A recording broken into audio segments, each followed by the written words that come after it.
Muy buenas, bienvenidas y bienvenidos al encuentro virtual Mujer, Liderazgo y Hematología. Hoy hablamos del talento femenino en este campo. 5 mujeres referentes en el sector sanitario que nos acercarán su visión, cada una desde su perspectiva, desde la práctica clínica, la gestión y desde la industria, para analizar cómo ha evolucionado el papel de la mujer en España. Para ello, hoy contamos con Amparo Sempere, jefa del servicio de sección de hematología y hemoterapia del Hospital La Fe, María Jesús Arilla, gerente del departamento Hospitales Arnau Liria, Amparo Santamaría, jefa del servicio de hematología del Hospital Universitario Vinalopó, Torrevieja, y María Victoria Mateos, hematóloga en el Hospital Universitario de Salamanca, responsable de la unidad de mieloma múltiple y de la unidad de ensayos clínicos. Y Elena Palacios de las Heras, directora de la Unidad de Negocio de Hematología de BMS. Muy buenas a todas y bienvenidas. Un placer contar hoy con vosotras en este encuentro virtual. Y vamos a empezar por el principio. Y para ello, pues vamos a conocer la historia detrás de cada una de vosotras. Así que, Amparo, por empezar contigo, Amparo Sempere. Bueno, pues muchas gracias por invitarme y por estar pasando esta tarde con todos vosotros. Y bueno, me toca a mí empezar y contaros un poquito. Yo creo que la mayoría de los médicos somos vocacionales, si no, pues no podríamos aguantar muchas de las cosas que pasan, como lo que está sucediendo ahora con la pandemia. Y bueno, en mi caso, pues lo que más me gusta es leer, o sea, es una de mis aficiones, la mayor afición que tengo. Y ya desde muy jovencita, pues bueno, con 15 o 16 años, cayó en mis manos un libro no recuerdo bien, creo que era Los cazadores de microbios. Y eso pues ya me acercó a mí un poco al tema del laboratorio. Ya me metí en la carrera de medicina y ya en los primeros años, pues la verdad es que me encantaba el paciente y tenía muy claro que tenía que elegir una especialidad que tuviera esa dualidad que tiene la hematología, ¿no? Que es el laboratorio y la clínica, y ahí me lancé y desde entonces pues aquí estamos. Empecé y hice la residencia en la FE, me quedé en la FE y estoy allí y me dedico pues al diagnóstico hematológico. Gracias. María Jesús. Buenas tardes. Muchísimas gracias por invitarnos a todas. Es un placer estar aquí con vosotras. Nada, pues yo también, como Amparo, también creo que lo de medicina es vocacional. Yo también desde pequeñita, que mi abuelita siempre estaba enferma y venía el médico de cabecera a ver la casa y veía cómo la trataba, yo decía, yo quiero ser de mayor como este señor. Y así se me metió en la cabeza y hice medicina. Luego tuve un amigo que tuvo una leucemia, que se curó y dije, pues quiero ser hematólogo.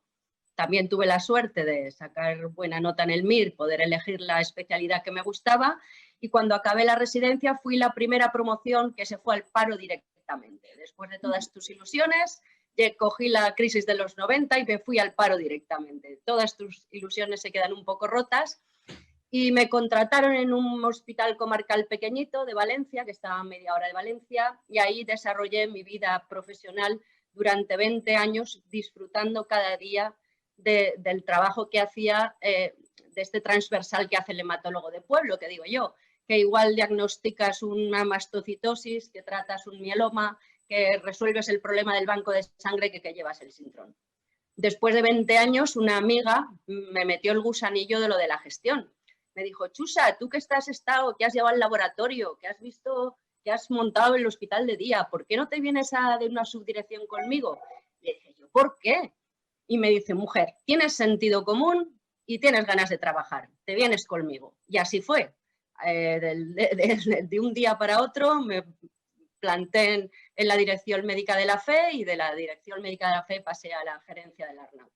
Yo no he tenido ningún problema de hombres o mujeres porque en la gestión en la Comunidad Valenciana afortunadamente hay muchas mujeres gerentes, es verdad, y trabajamos a gusto y nos llevamos bien. Nada más. Muchas gracias, Amparo. Santamaría, tu turno. Bueno, en primer lugar, buenas tardes y gracias por darnos voz también, que creo que en el fondo también todos queremos contar un poco cómo surge todo. Yo creo que estoy como con mis compañeras. Yo creo que a los 4 años le pedí un microscopio a mi padre y quería ser investigadora, curar el cáncer. tampoco ves ninguna diferencia con tus hermanos y vas estudiando. Hice medicina, también biología, me gustaba todo el tema. Y bueno, ya cuando empiezas esa carrera de obstáculos, el MIR, la residencia, vas viendo cómo poco a poco va mirándose un poquito lo que es la situación, pero bueno, vas superándolos. Y bueno, me fui a Barcelona, empecé en Sant Pau, me quedé ya allí en hemostasia y trombosis. Ahí empecé a coger esa fama de que dicen de mujeres con carácter. Y luego ya pasé al Vallebrón como responsable de hemostasia y trombosis, y ya hace un año decidí volver a mi tierra como jefa de servicio de estos dos hospitales universitarios. Nunca fue mi ilusión ser jefa, eso lo digo, pero quizás yo creo que en algunos momentos hay que tomar esas decisiones para poder hacer cosas y tomar decisiones. Y nada más. Muchísimas gracias, María Victoria. Bueno, pues nada, buenas tardes a todos primero y bueno, pues gracias por haberme invitado a este foro. Mi historia en principio no es muy diferente a la del resto, me gustaba siempre la biología y yo siempre destaco en esto pues la libertad que mis padres nos dieron a mí y a mis hermanos para hacer las carreras que quisiéramos, con lo cual yo estudié medicina y me gustaba el laboratorio, me gustaba mucho la bioquímica, pero tenía claro desde el principio que quería formarme en un sitio puntero y tenía diferentes especialidades. Una de ellas era hematología en el Hospital Universitario de Salamanca, era mi primera opción realmente y pues bueno, pues tuve la oportunidad de acceder. Una vez llegué al servicio de hematología de Salamanca, pues es donde pues bueno, realmente empieza un poco mi dedicación al mieloma. Llego a un servicio con una tradición de poner siempre junta la investigación, la clínica y la docencia. Es algo que se arrastraba desde hacía muchos años y sigue vigente hoy en día. Por lo tanto, ese trío de situación fue clave para el desarrollo profesional y para el desarrollo personal, en un ambiente adecuado, un ambiente en el que todos los hematólogos se dedicaban o nos dedicábamos prácticamente a lo mismo, no solamente hacíamos docencia, no solamente hacíamos clínica, sino también docencia e investigación. Y yo quiero poner también de manifiesto la labor de un mentor. Yo he tenido la oportunidad de tener un mentor excepcional que no solo me ha permitido aprender muchas cosas, sino además crecer y ahora mismo puedo ser, yo diría, potencialmente independiente. Por lo tanto, yo de mi trayectoria, yo destacaría mucho esfuerzo y mucho trabajo, pero en un ambiente adecuado y con mentores que son necesarios en el mundo actual. Y con todo eso, pues realmente el ser hombre o el ser mujer creo que no debería importar. El mieloma es una enfermedad básicamente de hombres, pero cuando tú aportas datos sólidos y consistentes, pues realmente el ser hombre y mujer no importa. Está claro. Elena Palacios, muy buenas. Buenas tardes. ¿Cuál es la historia que hay detrás? Bueno, pues yo voy a romper la baraja, porque la verdad es que tengo en común con mis compañeras, yo también soy médico, también como ellas, ¿no? Desde que era pequeña no recuerdo muy bien por qué, empecé a decir que era médico, que quería ser médico, vamos, y la verdad es que nadie me tomaba en serio, ¿no? Como bueno, típico que los niños dicen, ¿no?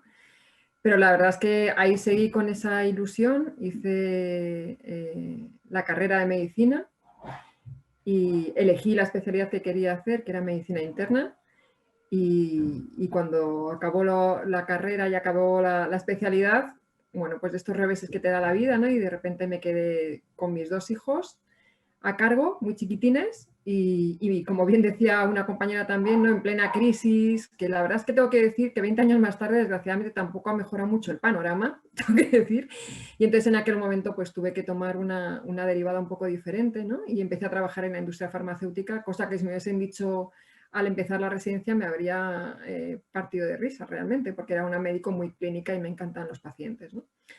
Pero bueno, empezó mi andadura en la industria farmacéutica, donde he desarrollado realmente lo que ha sido mi carrera profesional. Han sido 20 años o son 20 años ya de dedicación en la industria, y muchas veces cuando me preguntan porque un internista, ¿no? Un internista, ¿cómo se adecua un internista en la industria, especialmente en el sector más comercial, ¿no? Que es mi desarrollo ha sido fundamentalmente en marketing y comercial.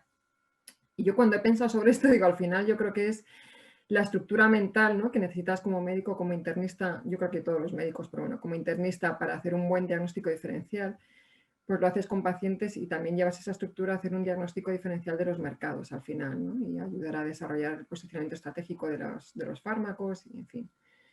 Así que esto es lo que hace un poco la diferencia, ¿no? Aquí todas somos médicas y al final unas por un lado, otras por otro y aquí estoy. Y muchas gracias, por cierto, por la invitación también a participar. Gracias, sin duda, a todas vosotras. Bueno, está claro que tenemos perspectivas y tenemos aquí, bueno, pues diferentes experiencias, ¿no? que creo que pueden aportar un valor a este encuentro virtual. Y vamos a hablar del papel de la mujer en la hematología en España. Y es una pregunta, bueno, que lanzo a todas, pero bueno, por empezar, empezaremos por Amparo Santamaría. ¿Sabéis si existen diferencias en otros países en roles de mujeres versus hombres? En tu caso, en el caso de la hematología.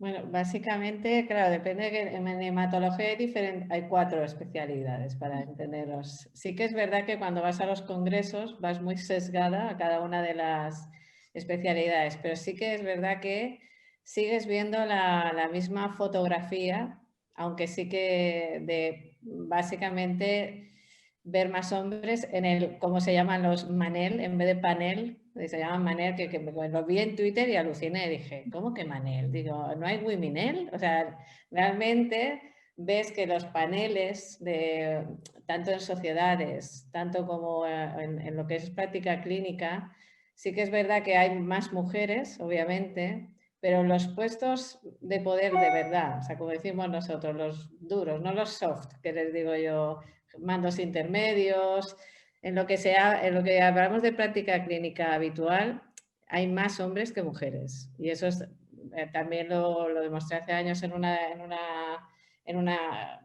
revista que publicamos una diferencia estadísticamente significativa en simplemente 2 hospitales. Y esto se repite cuando lo ves en otras publicaciones. Realmente sigue habiendo apenas un 17-20% de mujeres en puestos relevantes dentro de lo que es la práctica, lo que es los médicos de jefes. Si vamos a las universidades ya es mucho más vergonzoso, pero bueno, ahí están las... Y sí que las hay. O sea, hablo de países desarrollados. Ya si cuando bajamos a países no desarrollados, hablo del mundo más de la clínica, o investigación ya sin comentarios. Y sí que lo hay. Y está publicado y demostrado. O sea, no es nada que yo diga. María Victoria, ¿compartes esta visión según tu experiencia?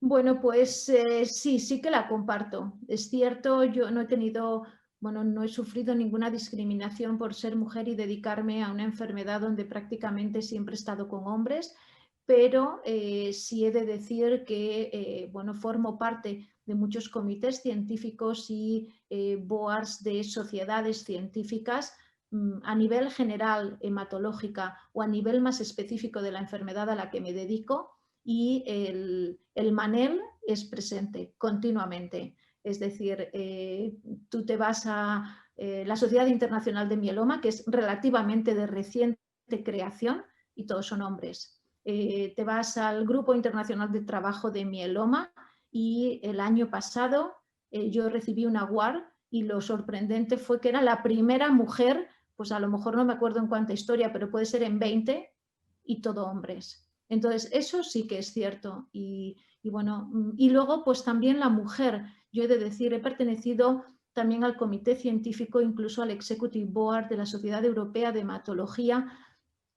Ahí sí que me hubiera visto con posibilidades de llegar a ser la presidenta de la Sociedad Europea de Mieloma, de la Sociedad Europea de Hematología.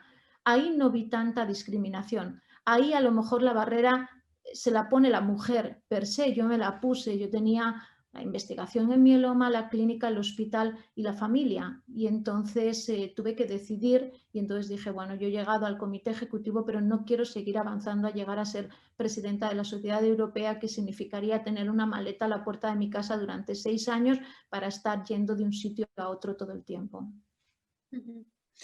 Amparo Sempere, ¿crees, como dice María Victoria, que esas barreras nos la ponemos, se la pone la propia mujer aquí en el caso de España y en el caso Sin de ninguna duda, sin ninguna duda. Quiero decir que, por una parte, lo que está comentando Amparo Santamaría, el tema de que es real también, ¿no? Y que han comentado las dos, también Mariby, de que hay realmente, tanto en sociedades científicas como en puestos a nivel, sobre todo del área clínica, yo creo, ¿no? Porque hemos ido, yo que llevo ya también probablemente más años, ¿no? De todas, pues vehiculadas más hacia las áreas de diagnóstico, de laboratorio. Pues la parte de clínica era un sector más del hematólogo que de la hematóloga, ¿no? Yo creo que se está cambiando también poquito a poco, pero seguimos que en puestos de responsabilidad siguen habiendo más hombres que mujeres. En lo que respecta a esas barreras internas, sin ninguna duda no las ponemos. Quiero decir que las mujeres, aparte de profesionales, pues somos madres, somos hijas y eso pesa. Es así. O sea, yo trabajo muchas horas por la noche y muchas horas de ordenador, supongo que cualquiera de ellas también. Siempre tengo que hacer otras cosas que están implícitas en ese papel de madre, de hija, ¿no? Y entonces eso es importante y pesa y hace que te pongas esa autobarrera. Dejamos precisamente esta idea para más adelante, porque vamos ahora a la visión, ¿no? de la industria. Voy contigo, Elena, para a ver un poco cuál es tu experiencia, según tu experiencia en roles anteriores, para analizar un poco, ¿no? La prevalencia de mujeres en puestos directivos, en puestos de responsabilidad en la industria farmacéutica en hematología. Yo la verdad es que tengo que decir que es un sector en general privilegiado, porque es un sector que trabaja mucho a nivel multinacional, ¿no? Y en ese sentido con mayor apertura. Pero no obstante, habiendo dicho esto, es verdad que yo misma en 20 años he visto mucha evolución, ¿no? Y es verdad que he pasado de mis primeros tiempos, donde realmente la gente que está en comité de dirección, la mayoría, o sea, era muy raro ver una mujer en comité de dirección, ¿no? Como decía antes mis compañeras, muchas mujeres sí, pero realmente en puestos de responsabilidad y con mando, pocas. Y es verdad que en los últimos tiempos está cambiando y está cambiando de una forma rápida. Y de hecho, pues actualmente en la compañía para la que trabajo, ¿no? Que es Bristol, pues ha recibido 2 premios consecutivos. En el año 2019, premio a tu salud por un plan de igualdad de género, pero ahora recientemente por el Ministerio también de Igualdad, pues un distintivo de igualdad en la empresa. ¿Por qué? Porque es verdad que son 61% de los empleados en Bristol, España, somos mujeres, pero también es verdad que en el comité de dirección más del 50% somos directoras, ¿no? Y entonces yo creo que realmente marca un poco una diferencia. Desde luego no es algo que sea extensivo a todas, pero yo sí que estoy viendo este cambio posiblemente más acelerado en los últimos años y yo creo que es hacia donde se debería ir. Realmente no tanto por una discriminación en un sentido o en otro, sino que realmente pues siempre sean las personas que merezcan estar independientemente del sexo que tengan, ¿no? Ahora, de acuerdo totalmente con mis compañeras también en que realmente me ha encantado el último comentario, porque es un poco así, yo también lo siento así, ¿no? Además de mujer profesional, pues somos madres, somos hijas y tenemos, ¿no? Una multitarea. Yo de eso muchas veces siempre decía, ¿no? Que si algún día montase una empresa, yo a lo mejor sí que discriminaba y contrataba a todas mujeres, pero mujeres con carga familiar, porque somos las mejores gestoras, hacemos magia con los recursos, con el tiempo, yo no sé dónde sacamos las horas y lo hacemos, ¿no? Y a veces tienes que renunciar a posiciones de mayor responsabilidad o posiciones internacionales, de hecho, ¿no? Por ejemplo, en la industria farmacéutica tienes mucha posibilidad de hacer posiciones muy bonitas, ¿no? En otros países, en otras... Y a veces pues te tienes tú que poner tu techo de cristal, ¿no? Tu propia barrera, porque tienes responsabilidad en casa, ¿no? Con tus hijos, con tus padres, que no es el momento, ¿no? De afrontar esos retos. María Jesús, ¿cuál es tu visión? Pues nada, la misma, efectivamente.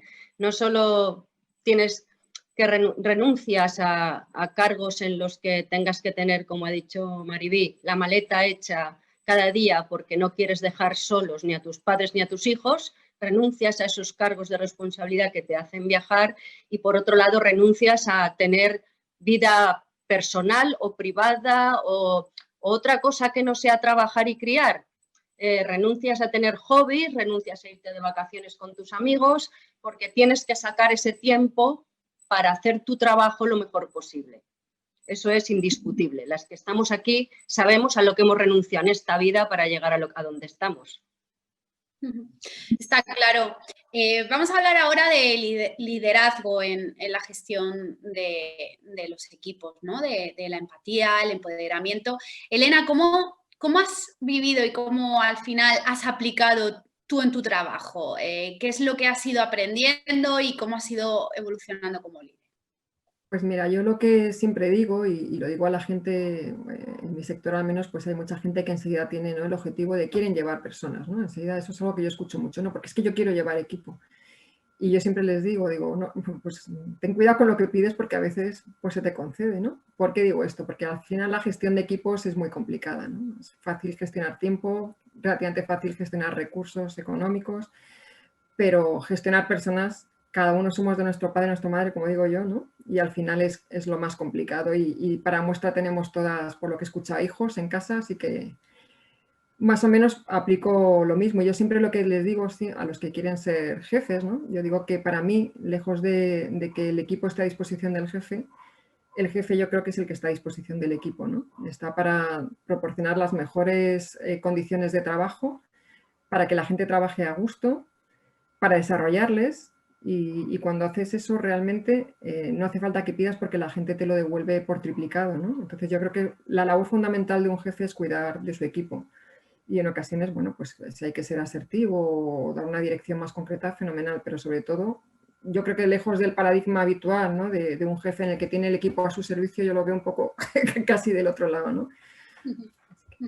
Está claro. Desde la gestión sanitaria, María Jesús.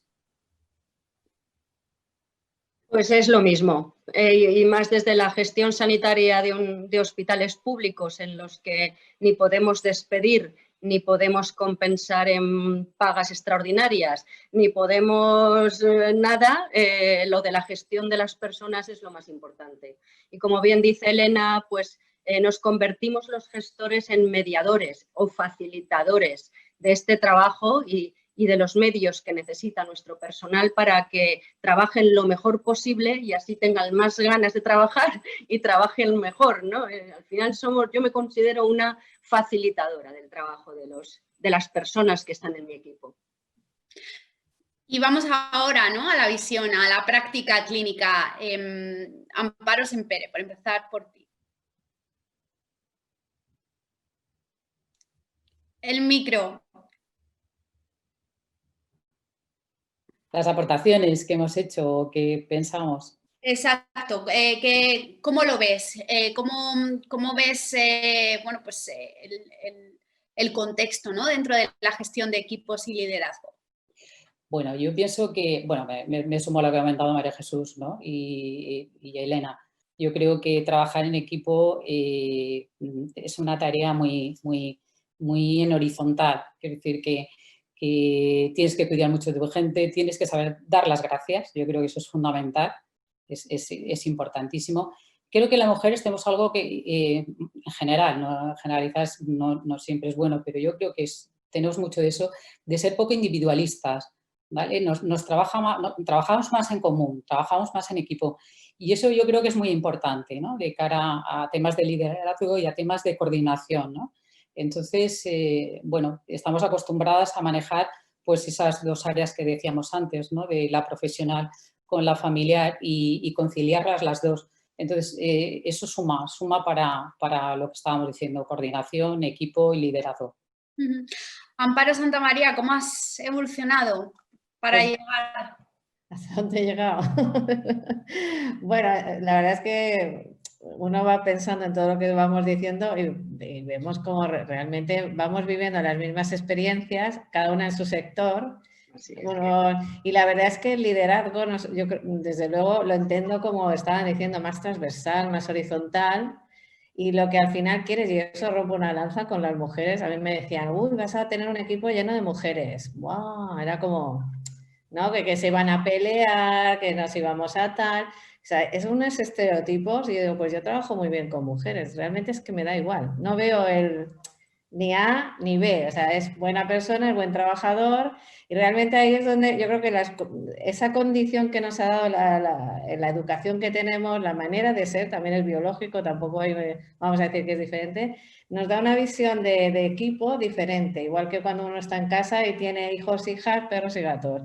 La cuestión es que tú estás liderando y llevando una casa o llevando cosas, llevando un hospital o un servicio, micro, macro, gestión, da igual, donde lo que quieres es que todo encaje y tú tienes que facilitar que todo vaya bien. Y no tienes ese boom, yo estoy aquí y los demás están abajo. ¿Qué es lo que nos pasa muchas veces a las mujeres? Y esa era la opinión que tengo, no sé vosotros qué pensáis, que realmente cuando vas subiendo, tienes que parecer que realmente estás en ese punto de, en vez de seguir llevando como ibas gestionando cuando al principio empezabas. Y te vas transformando un poco. Esa es la sensación. Entonces, ¿qué te vas dejando en el camino? Pues te dejas cosas para todo esto. Te dejas, pues, desde tener hijos a los 40 años como yo, para poder llegar, o sea, la maternidad más tarde, tener solo un hijo, porque no puedes más y cuando ya llegas a un momento, como decía Mariví, de quiero ir a más, te ves la maleta y dices, ¿qué hago? ¿Maleta o no? Entonces dices, bueno, voy a pasar 4 o 5 años a ver qué pasa y qué puedo hacer cuando la criatura esté mejor, porque claro, eso mejor más años y todo. Y al final realmente no sabes si vale la pena pelear tanto. Y esa es un poco, a veces llegas a ese momento que si no tienes un buen mentor o buenos compañeros de equipo, realmente yo creo que caemos a veces más de lo que, porque tenemos más peso encima de lo que tiene otra persona. Yo no pongo sexo a nadie, o sea que no, pero sí que es verdad que sí que es así. Y nosotras lideramos diferente, somos muy diferentes, eso es verdad. María Victoria, ¿cómo lo has vivido tú? Antes ya nos avanzabas, ¿no? Nos exponías tu experiencia a nivel internacional. Bueno, yo creo que cuando tienes que liderar algo, cuando eres al final un poco un modelo para gente o tienes gente a la cual dirigir, probablemente estéis de acuerdo conmigo que un aspecto clave tiene que ser la generosidad. Y va en línea un poco con el individualismo que mencionaba Amparo Sempere. Creo que un líder, una persona que tiene gente a su cargo, tiene que ser tremendamente generosa con la gente a la cual diriges y tienes que hacer siempre que ellos hagan con lo que ellos se sientan a gusto, porque si no, no vas a poder conseguir el máximo beneficio. Y otro aspecto importante es saber delegar, porque cuando tú haces crecer a la gente que está por debajo, te va a permitir crecer a ti de manera indirecta y al final ellos van a crecer. Y yo eso lo he vivido desde mi experiencia y mencionaba antes la labor del mentor, porque esa ha sido mi experiencia y ese es el legado que yo tengo ahora y eso es lo que intento hacer cada día con la gente que trabaja en la unidad de ensayos clínicos, la gente que trabaja en la unidad de mieloma y se dedica al laboratorio o a la clínica. Es decir, ofrecerles para que ellos hagan con lo que se sientan a gusto y, por supuesto, delegar, darles mini responsabilidades para ir pasando a maxi responsabilidades, pero al final eso va a hacer crecer globalmente al equipo. Y cada uno, repito, es muy importante hablar con cada uno y qué es lo que quiere hacer cada uno y que lo que quiere hacer, siempre que sean cosas, por supuesto, realistas, se les dé la oportunidad de hacerlo. Vamos a seguir avanzando y vamos ahora, ¿no?, a analizar las aportaciones, vuestras aportaciones, ¿no?, a la especialidad de hematología en cada una de vuestras diferentes áreas. Amparo Sempere, empezamos por ti.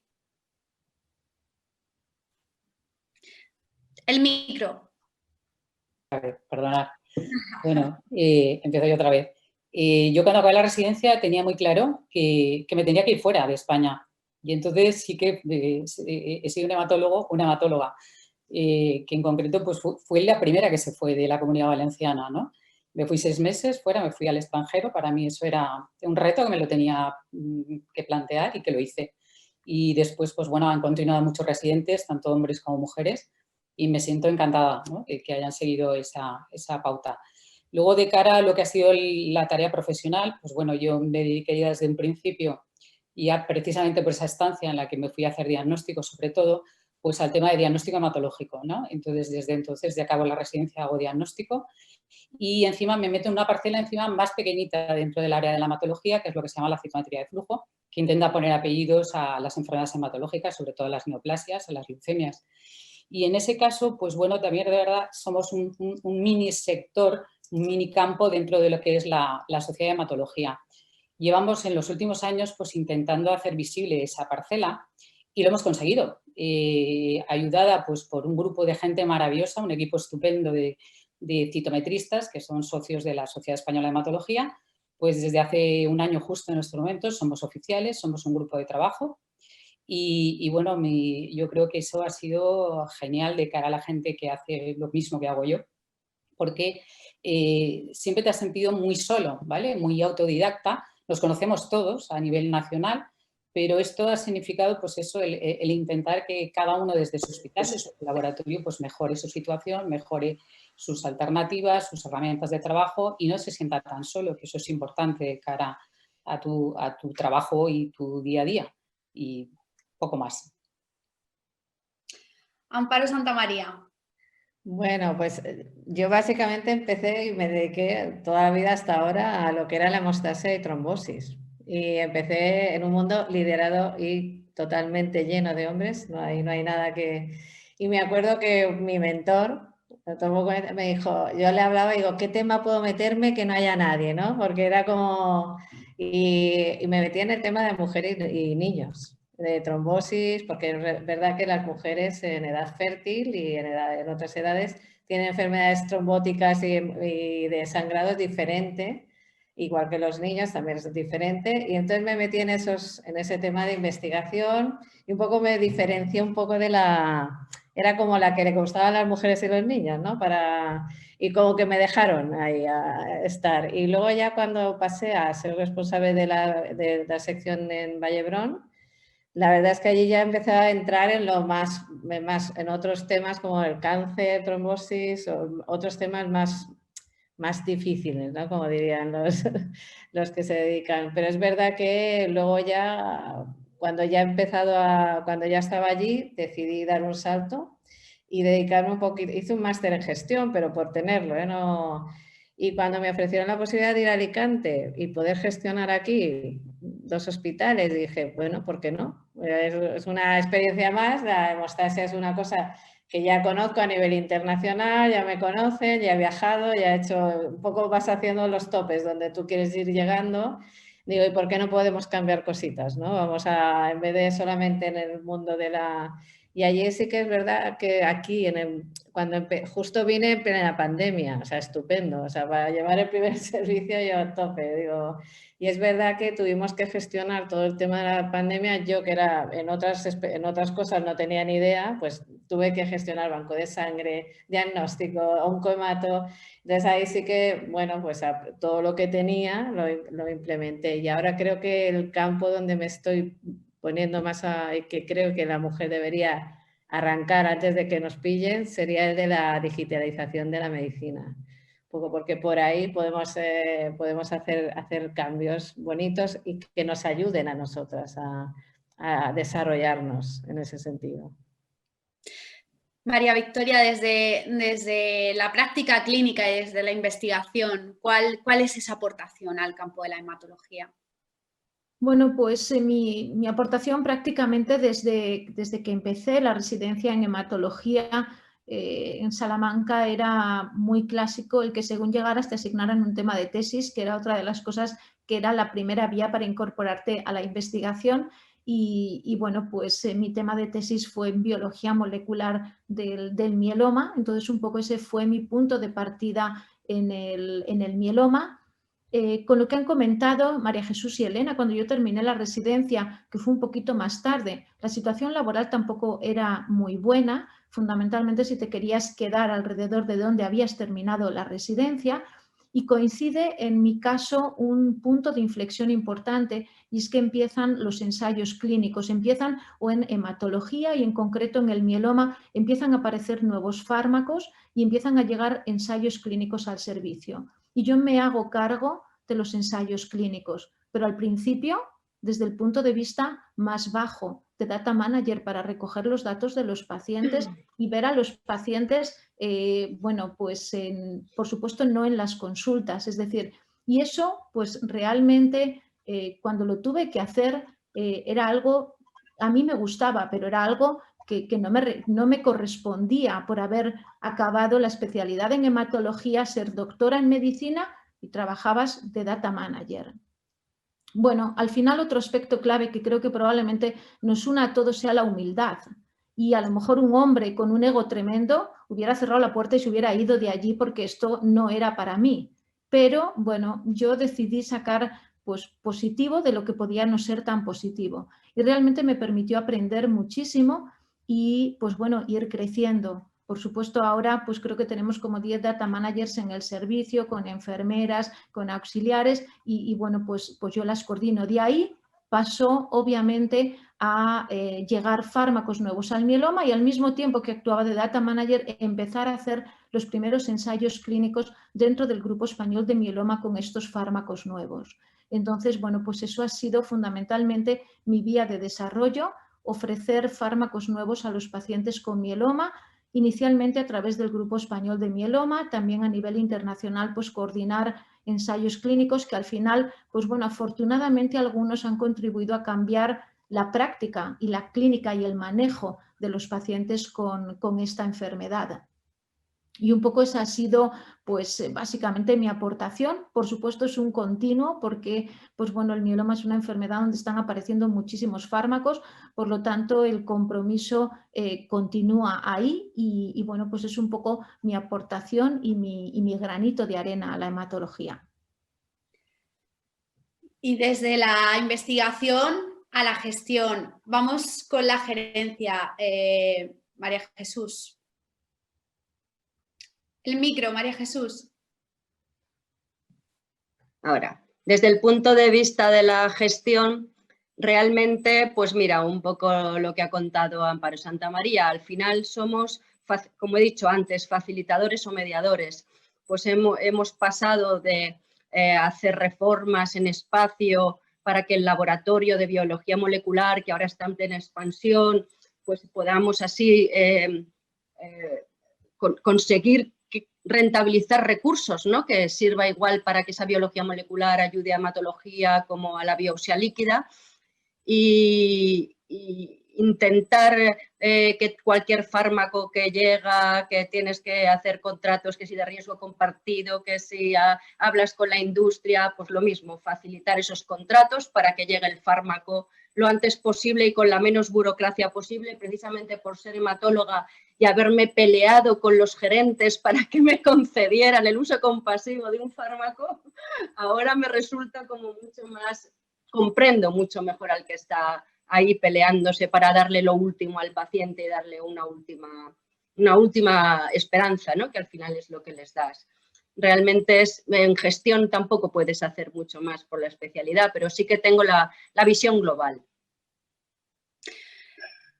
Sin duda, aportaciones excelentes. Y Elena, desde Bristol, ¿cómo contribuís al éxito de la especialidad desde la industria? ¿Cuál es ese compromiso de la compañía en las patologías hematológicas?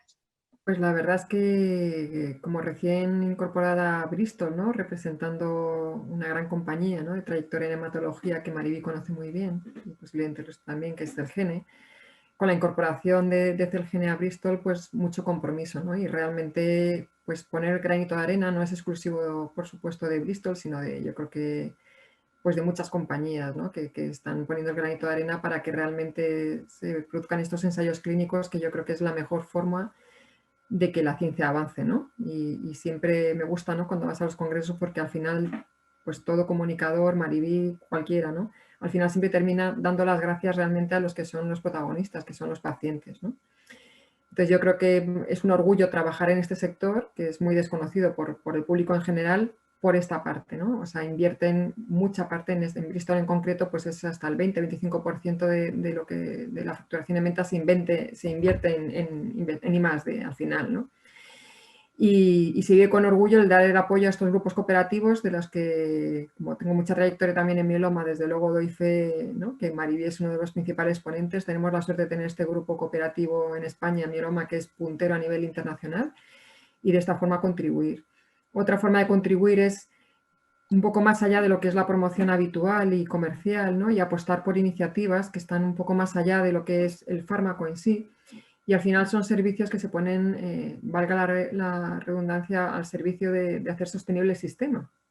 Por ejemplo, pues poniendo recursos para que haya un gestor, que llamamos gestor de casos, que al final es un recurso humano que acompaña al paciente en toda su trayectoria desde el diagnóstico, coordina sus citas, le lleva de la mano y le acompaña en toda su trayectoria, y esto realmente tiene beneficios para el sistema en ahorros, en visitas a urgencias, se ahorra ingresos, porque es una persona que está pendiente del paciente desde que se le diagnostica en todo su trayecto.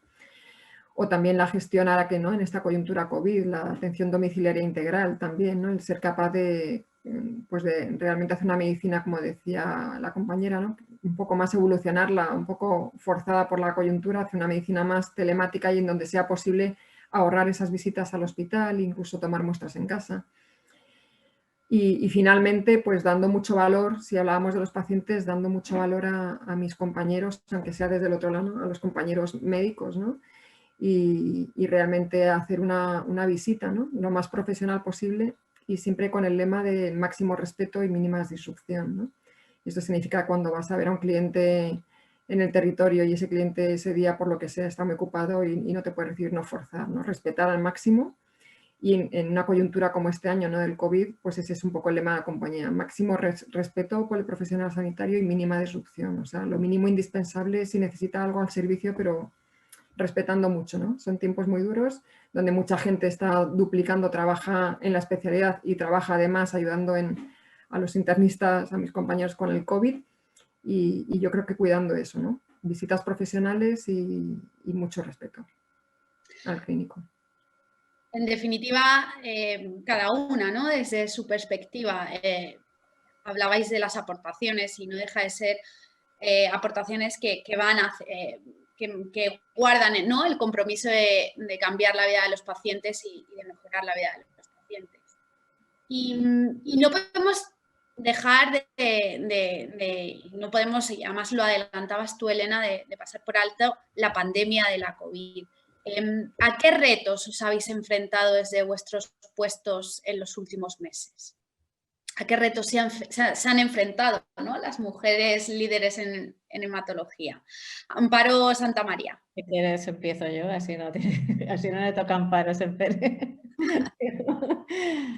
Mira, yo para mí ha sido un reto que al final estoy contenta de cómo ha ido, porque realmente cuando tienes ganas y capacidad y un buen equipo, la verdad es que las cosas se consiguen. También es verdad que la hematología, tengo que decir que la oncohematología va que vuela de rápido, fármacos orales, fármacos que se pueden poner en casa. Claro, cuando ves todo esto, la verdad es que cuando hablé con el equipo es, oye, tenemos que ponernos las pilas, la medicación tiene que llegar al paciente, el paciente no puede venir al hospital, o sea, empezamos a darle 2 vueltas a la rueda para ver cómo hacerlo. Y la verdad es que al final empezamos a hablar con todos la hospitalización domiciliaria, farmacia, súper importante. Todos estos servicios que no son importantes normalmente en una microgestión o mesogestión. Al final hablamos con todos ellos y lo que hicimos es, oye, el paciente no tiene que venir al hospital a ser posible. La hospitalización domiciliaria, fármacos orales, manejo telemático, más telefónico que telemático, eso tenemos que mejorarlo.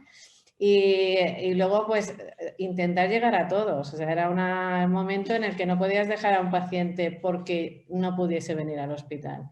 Y solo dejar que viniese, de hecho, venían solamente los pacientes que tenían que llevar una quimio, endovenosa o un tratamiento que no se podía poner en casa. La verdad es que la coordinación fue muy buena.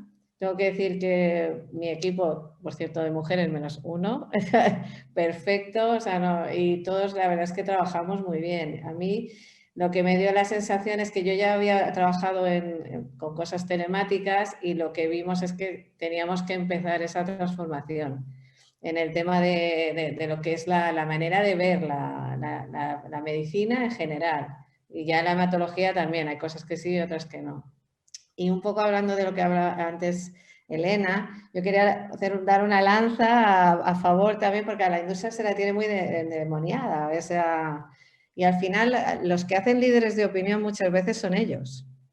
Y hay que decir que cuando ven que vales, y sobre todo cuando las gerentes mujeres o gerentes en los hospitales mujeres, en las industrias ves mujeres que cuando estás hablando, puedes hablar realmente cuando ellos deciden, los líderes de opinión deciden y vales, como dicen, no ven que hayan diferencias entre unos y otros. Sí que es verdad que habrá que hacer un pequeño esfuerzo más para decir que los males desaparezcan, ¿no? Porque también al final vehiculizas y entre nosotros también nos vamos poniendo un poco de zancadillas, entre comillas, no es que sea así, pero bueno, y eso es una realidad. Muchas de las mujeres que estamos aquí o no, la industria nos vio y nos ayudó, aparte del mentor. Pero también es verdad que eso nos ayuda a darnos visibilidad, a poder ir a un congreso, a poder ir a dar... yo siempre digo al César lo que es del César. Digo, obviamente, y eso un poco quería decirlo. Y el hecho de que haya más mujeres, a mí me da mucha tranquilidad cuando hablo con ellas, cuando las gerencias. Bueno, y ya está, que me enrollo. Volvemos a la pandemia. María Victoria, ¿a qué retos te has enfrentado en los últimos meses? Bueno, pues retos importantes, pero yo destacaría la capacidad de adaptación que hemos tenido a la situación, que jamás se nos hubiera ocurrido que a nosotros no nos iban a volver a dejar ir a un congreso, a viajar a reuniones. Bueno, jamás. Si lo hubiéramos pensado, diríamos nosotros ni de casualidad. Bueno, pues la pandemia llega y nos adaptamos rápidamente. A nivel hospital decidimos tomar por adelantado muchas medidas. Cuando veíamos que en Madrid los hospitales se llenaban, dijimos, bueno, pues vamos a poner medidas, a dividirnos en equipo para no estar todos los días la misma gente en el hospital. Por motivos de seguridad a mí me correspondió quedarme en casa durante 8 o 9 semanas y entonces empezamos a hacer la telemedicina. Entonces yo pasaba consulta desde aquí, desde mi casa, a los enfermos. Los enfermos estaban contentos de que les llamaras y estaban contentos también en principio de no ir al hospital, aunque tuvimos muy claro que el paciente que necesitaba el tratamiento tenía que ir al hospital y recibirlo, porque pues bueno, mantener las enfermedades hematológicas bajo control era algo clave, porque si no íbamos a tener dos problemas, que era el COVID y la enfermedad. Por lo tanto, la adaptación para movernos hacia la telemedicina y, por otro lado, pues yo pues puse mi conocimiento o mis contactos, como ha dicho Amparo antes, con las compañías farmacéuticas para que en menos de una semana pues consiguiera como 10 o 12 ensayos clínicos para pacientes con COVID en el Hospital de Salamanca. Eso me permitió interaccionar con compañeros a los cuales prácticamente no conocía, pues porque al final te dedicas a la hematología, al mieloma, un aspecto muy concreto y pues muchas veces no conoces a todos tus compañeros. Bueno, pues al final el aspecto global o la respuesta o el mensaje global, pues es de todo lo negativo acaba sacando cosas positivas. Nosotros planteábamos medicación oral para los pacientes que se llevaran a casa en condiciones normales y Elena está aquí, Elena, de mantenimiento 2 o 3 meses. Era algo imposible, imposible. Llegó la pandemia y todo es posible. Con lo cual, pues bueno, yo creo que es una situación muy desafortunada. Yo creo que estaremos en la vía de que empiece claramente a mejorar y lo que tenemos que tomar son las cosas positivas que hemos aprendido para implementarlas y obviamente pues las cosas negativas olvidarlas y poner en práctica lo positivo que nos ha traído la desafortunada pandemia. Elena, reforzar el compromiso con los pacientes, continuar la labor de hacer llegar los medicamentos ha sido uno de los retos a los que os habéis enfrentado en estos últimos meses y lo habéis conseguido y lo estáis consiguiendo. ¿Cómo ha sido? Pues la verdad es que efectivamente pues ha sido navegar constantemente, ¿no?, en la incertidumbre y aprender algo que es fundamental y que yo creo que se debería enseñar en los colegios desde chiquititos, que es el vivir aquí y ahora, ¿no? Tienes que, por supuesto, trabajar en anticipar, pero de nada sirve quedarte paralizado por el miedo, a ningún nivel, ni personal ni profesional. Entonces yo creo que como ha dicho Mariví, me siento muy identificada, no en lo personal, sino también como empresa, ¿no? La capacidad de reaccionar, de adaptarte, de anticipar, ¿no? Lo que, bueno, la digitalización era algo que todo estaba allí, que iba a llegar poco a poco. Bueno, pues llegó el COVID y de poco a poco nada. Aquí nos ponemos las pilas rápidamente y aprendemos a funcionar, ¿no? Y realmente para Bristol además ha sido un momento interesante, ¿no? Porque, como decíamos antes, ha sido justamente en plena integración desde el GENE en Bristol, ¿no? Y entonces, bueno, pues además de la integración, pues además esta coyuntura, ¿no?, que nos mantiene en un contacto estrecho telemático, ¿no?, o virtual con nuestros compañeros, pero realmente con poco contacto físico. Y a la vez, ¿no?, pues gestionar un poco la incertidumbre de los equipos comerciales, que son equipos que trabajan en el campo, ¿no?, que están constantemente, pues eso, con nuestros clientes en territorio y con esta filosofía que os decíamos antes, ¿no? Máximo respeto, mínima disrupción significa que a grandes líneas podemos decir que los comerciales llevan todos estos meses prácticamente en casa, ¿no? Con lo que conlleva para ellos de cambio radical, ¿no? De estar 100% del tiempo fuera a estar casi 100% del tiempo dentro, y cómo gestionar esto, cómo aprovechar, ¿no?, para aprovechar el tiempo y darles muchísima formación y como dice Mariví, ¿no?, el aprendizaje de esto es salir más fuertes, ¿no? Yo, como siempre digo, la parte negativa nos la sabemos y no nos vamos a parar ahí. Lo importante es que aprendemos de cada situación que nos plantea la vida. Y esto que ni habríamos, yo creo que ni en una película de Spielberg, de verdad, pensamos que esto podría llegar a ser realidad y lo ha sido, ¿no? Y aquí estamos saliendo, aprendiendo, y yo creo que ese es el espíritu fundamental. Humildad, aprender, tener un miedo razonable, pero no un miedo que paralice, y tirar para adelante. Y ya está. Y en ese aprender a funcionar desde la gestión hospitalaria, María Jesús, ¿cómo lo habéis vivido? Bueno, desde la gestión hospitalaria fue durísimo, durísimo sobre todo al principio, porque trabajamos primero con la incertidumbre, no sabíamos cuánto iba a durar, cuánto de intenso iba a ser, si íbamos a poder, si no íbamos a poder. Había que trabajar sin material, sin personal, porque todo iba tan rápido que no daba tiempo y no había. O sea, querías contratar médicos, no habían, querías contratar mascarillas, no habían, querías contratar gel, no había.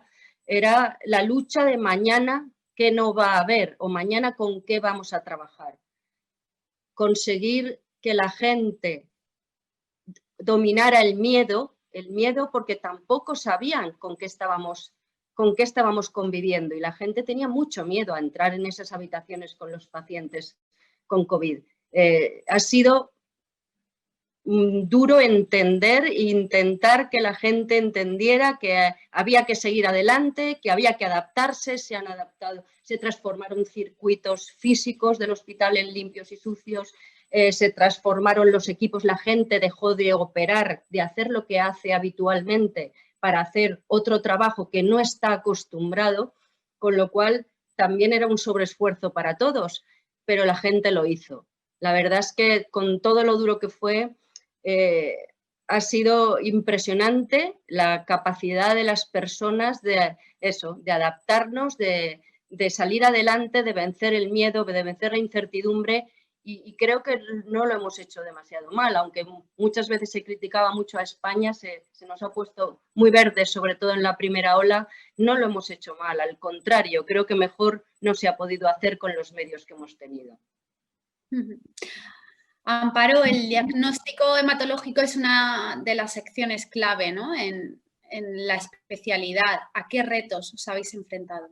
Pues mira, como me voy a sumar a todos los comentarios de todas las hematólogas que han hablado, y yo diría que hubo un primer periodo de muchísima incertidumbre, como comentaba María Jesús, no sabíamos nada, no conocíamos nada sobre COVID y hemos ido aprendiendo día a día, ¿vale? Ha sido un aprendizaje constante, ha sido una adaptación constante y lo que sí que vimos en el laboratorio y ha servido, y esa ha sido la parte buena de esta pandemia, es el ver los déficits que teníamos a nivel de laboratorios, de la forma que estábamos trabajando. Había una falta de seguridad, digamos, de procesos de bioseguridad muy importante, ¿vale? Y entonces lo que hicimos es ponernos las pilas. Ese grupo español de citometría de flujo se puso las pilas, se puso a trabajar en equipo, se puso a revisar, pero desde, vamos, la primera semana de marzo, ¿eh? O sea, el 2 sale la orden ministerial que no nos dejan ya juntarnos a los médicos y al día siguiente ya estábamos buscando todo lo que encontrábamos de información a nivel de OMS, a nivel de bibliografía, de todo lo que se estaba publicando, qué es lo que teníamos que hacer, cómo lo teníamos que hacer y sacamos unas recomendaciones. Esas recomendaciones se enviaron a la Sociedad Española de Hematología y bueno, yo creo que han servido para mucho. Luego se intentó un cuestionario en el que han participado la gran mayoría de todos los hospitales a nivel nacional y hemos visto las carencias que teníamos, que eran muchísimas. Entonces, esas recomendaciones y ese cuestionario pues, ha servido a que cambiáramos las cosas en los laboratorios. Como decía María Jesús, se han cambiado circuitos, forma de trabajar, hemos implementado cosas que hace un año ninguno se le había pasado por la mente que eso podía hacerse en un laboratorio. Se ha hecho, se han incluido equipos nuevos como son las cabinas de bioseguridad nivel 2, bueno, una serie de cambios que ha sido tremendo y todo ha sido pues, por lo mismo que estamos diciendo desde el principio.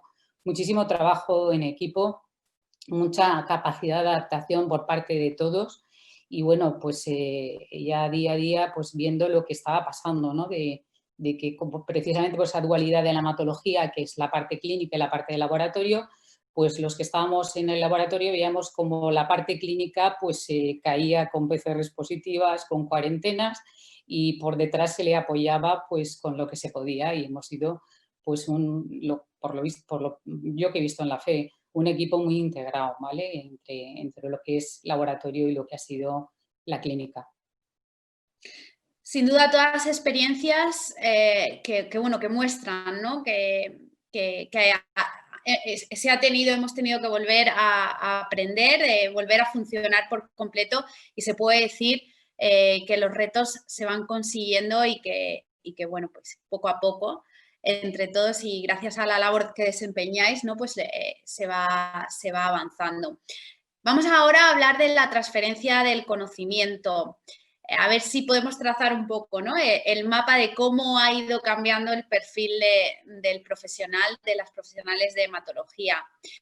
María Victoria, por empezar contigo.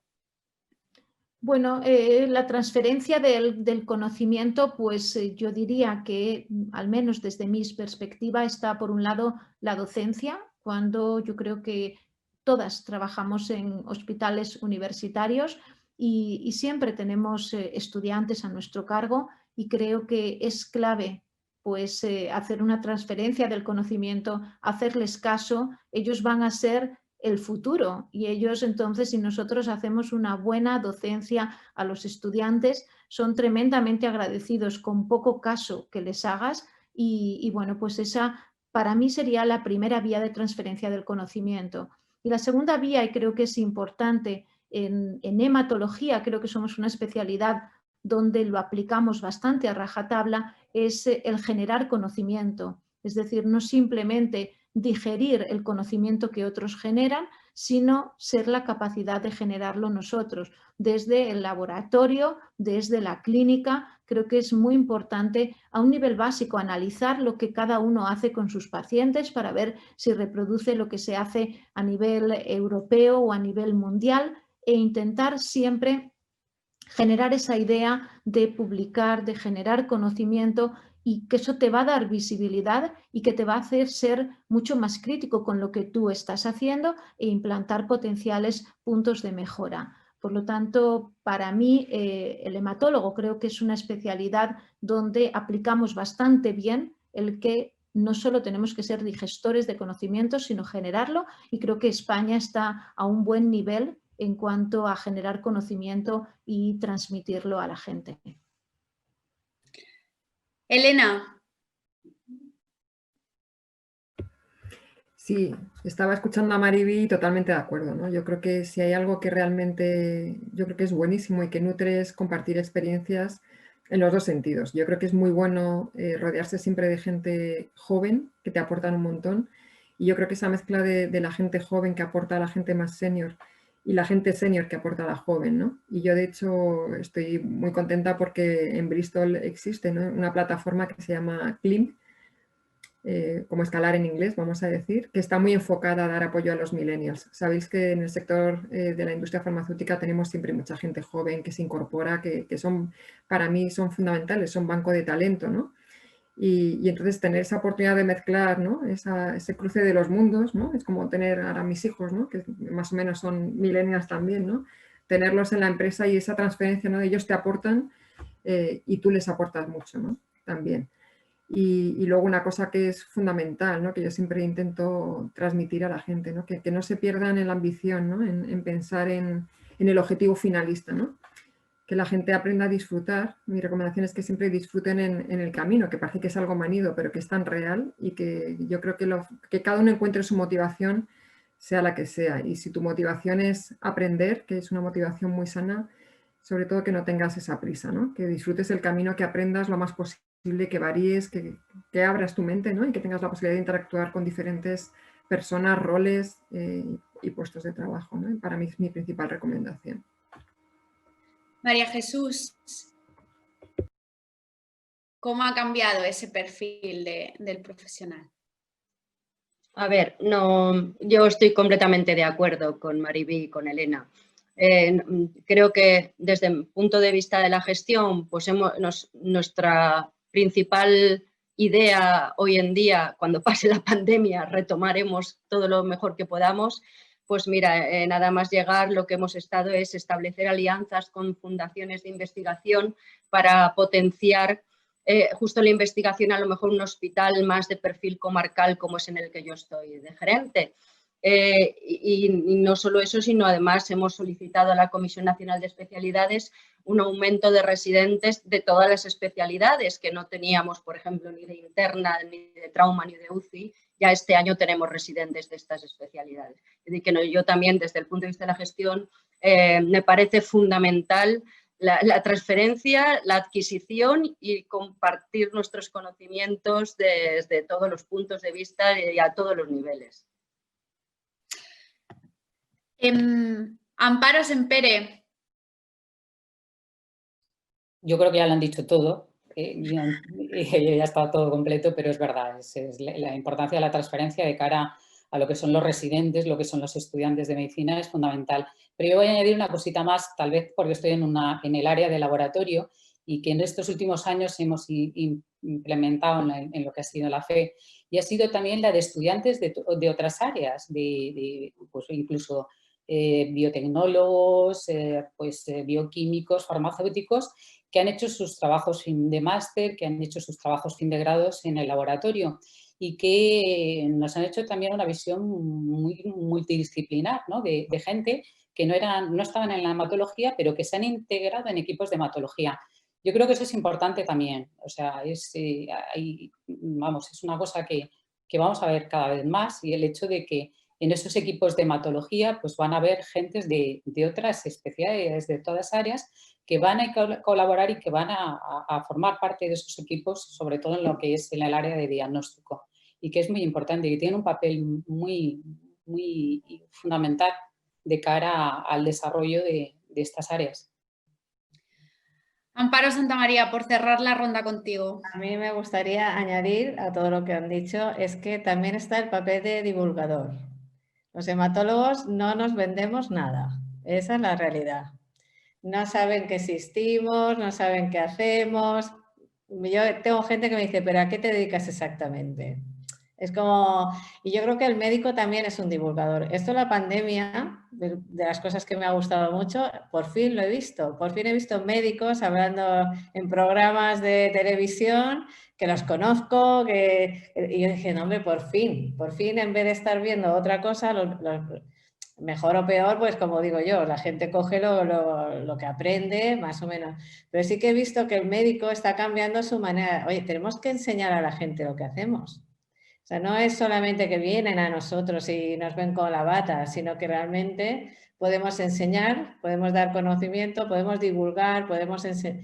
Y hay cosas que yo creo que las nuevas generaciones son tuiteras, youtuberas y todas las residentas que vienen ahora, todas tienen su tweet y realmente empieza a haber redes en las que realmente no es que, aparte de generar, que es muy importante, obviamente, es divulgarlo, porque si no, no nos conocen, nos conocemos nosotros, pero yo creo que, por ejemplo, la hematología ha sido una de esas especialidades preciosas, que, por ejemplo, en el COVID ha habido mucha trombosis y no ha habido ningún hematólogo hablando de ello.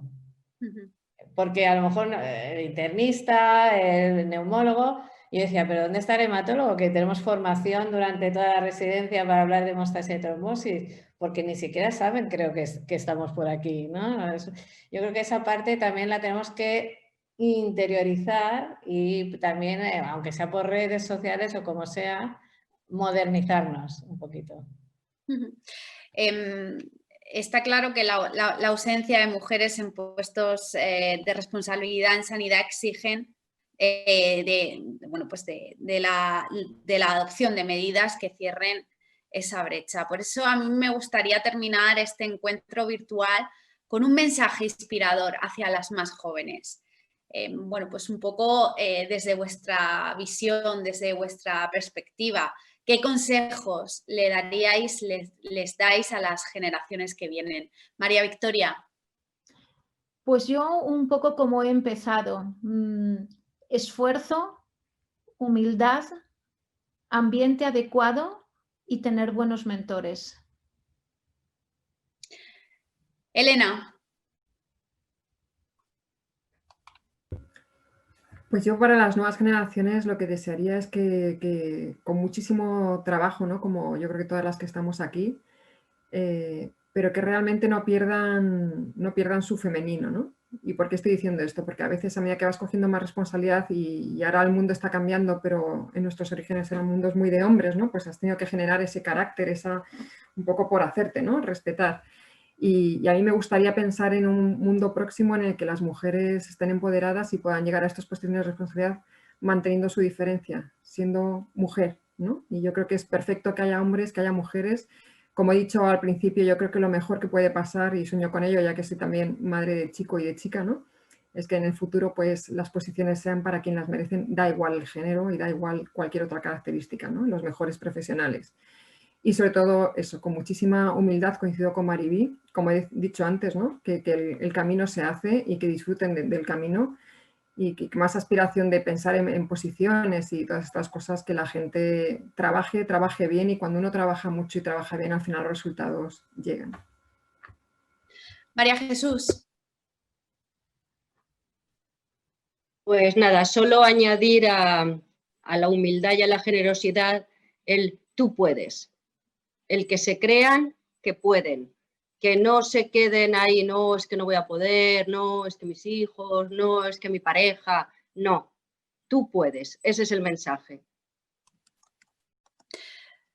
Vamos con Amparo Santamaría. Bueno, esto es algo que me gusta hablar con mi equipo siempre. Les digo, lo más importante es la pasión. Cuando te gusta algo, no hay nada ni nadie que te pueda parar. Y sobre todo que la palabra renuncia deje de estar en el vocabulario de las mujeres y que tiren adelante. Porque como es un eslogan y ahora con la segunda vicepresidenta de Estados Unidos, etcétera, que sí que podemos. Lo que pasa es que deberíamos ayudarnos un poquito más y mentorizarnos entre nosotras también. Gracias. Amparo Sempere. Pues yo es un poquito más de lo mismo, pero es, en definitiva, pues luchar por lo que crees, con humildad, con generosidad, sabiendo dar las gracias cada día. Sí, yo pienso que seguimos teniendo obstáculos, quizás más que los hombres, y que muchas veces está es nuestra mano el esquivarlos y el saltar ese obstáculo. Y mirar hacia adelante. La hematología, las 4 áreas que tiene son maravillosas, eso también lo tengo muy claro. Yo he pasado por prácticamente las 4, aunque me haya quedado luego en el diagnóstico, y seguir hacia adelante, sin más, o sea, directa y a por ella. Y una cosa que a veces te pasa y que también hay que tener en cuenta, a veces se cierra una puerta, pero se abre otra, ¿vale? Y no hay que estar ahí mirando la puerta cerrada, o sea, hay que tirar para adelante. A veces nos cuesta más, a las mujeres nos cuesta más y vamos más despacito, pero llegamos. Sin duda nos quedamos con esos mensajes inspiradores, con vuestra visión, con vuestros testimonios y experiencias. Y es que creo que nadie duda a estas alturas que el liderazgo femenino y hematología son ya un tándem perfecto. Muchísimas gracias a todas por compartir este rato con Gaceta Médica Marie Claire y mía. Y bueno, pues seguiremos pendientes de todo lo bueno que hacéis, de esas buenas prácticas y de vuestra experiencia. Muchísimas gracias. Gracias a vosotros. Gracias a ti. Muchas gracias. Buenas tardes, muchísimas gracias. Un placer Besos a todas. hablar con vosotras. Muchas gracias.